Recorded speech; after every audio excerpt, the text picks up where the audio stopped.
mata pelajaran ekonomi.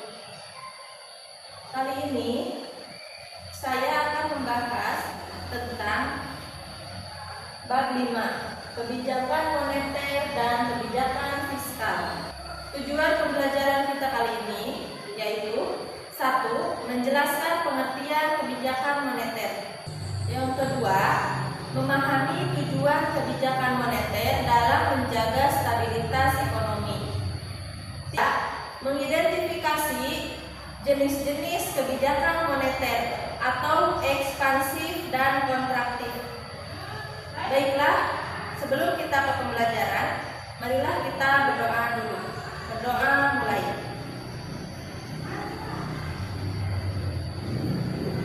Berdoa selesai.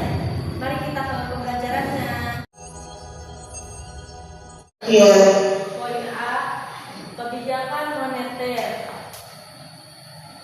Nomor 1, konsep kebijakan moneter. Uang memiliki peranan yang sangat penting di dalam suatu perekonomian. Tidak ada kegiatan ekonomi yang tidak memerlukan uang.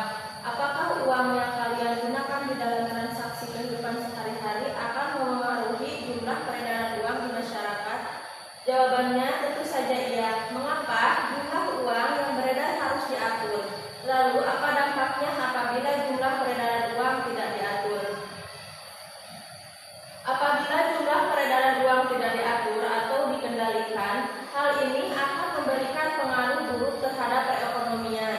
Peningkatan jumlah uang beredar yang berlebihan dapat mendorong kenaikan harga dan dalam jangka panjang dapat berdampak negatif terhadap pertumbuhan ekonomi suatu negara.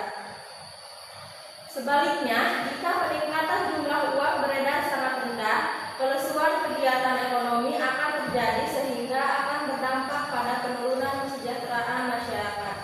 Kondisi tersebut yang melatar belakangi otoritas moneter. Dalam hal ini, Bank Indonesia selaku bank sentral berperan untuk mengambil kebijakan pengendalian jumlah uang beredar dalam perekonomian yang dikenal dengan istilah kebijakan moneter.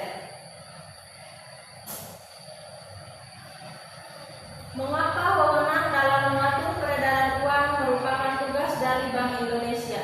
Hal ini sesuai dengan Undang-Undang Nomor 3 Tahun 2004 yang menyatakan bahwa tujuan Bank Indonesia adalah mencapai dan memelihara kestabilan nilai rupiah.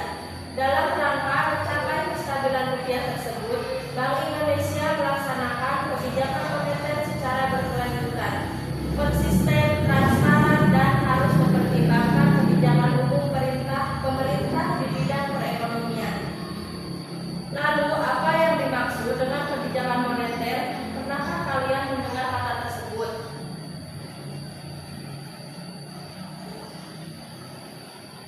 Adapun indikator stabilitas ekonomi makro yaitu A. Pertumbuhan ekonomi, B. Penurunan pengangguran, C. Laju inflasi rendah atau kestabilan harga.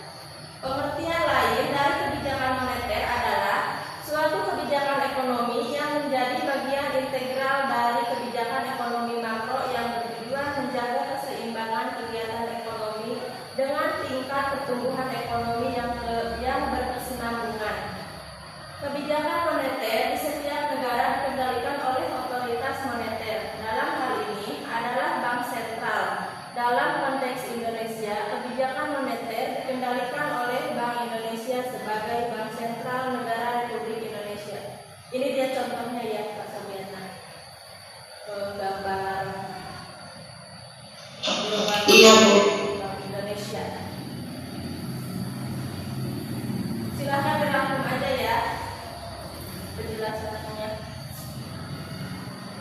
Nanti tugasnya Iya, Bu. ya. Iya. Sampai 2 jenis kebijakan moneter. Terdapat 2 jenis kebijakan moneter yang dilakukan oleh Bank Indonesia selaku bank sentral, yaitu A. Kebijakan moneter ekspansif. Kebijakan ini dikenal juga dengan kebijakan uang longgar atau easy money policy. Kebijakan moneter ekspansif dilakukan untuk meningkatkan pertumbuhan ekonomi dengan meningkatkan jumlah uang yang beredar. Kebijakan ini bisa diterapkan dengan cara 1. Menurunkan tingkat suku bunga, 2.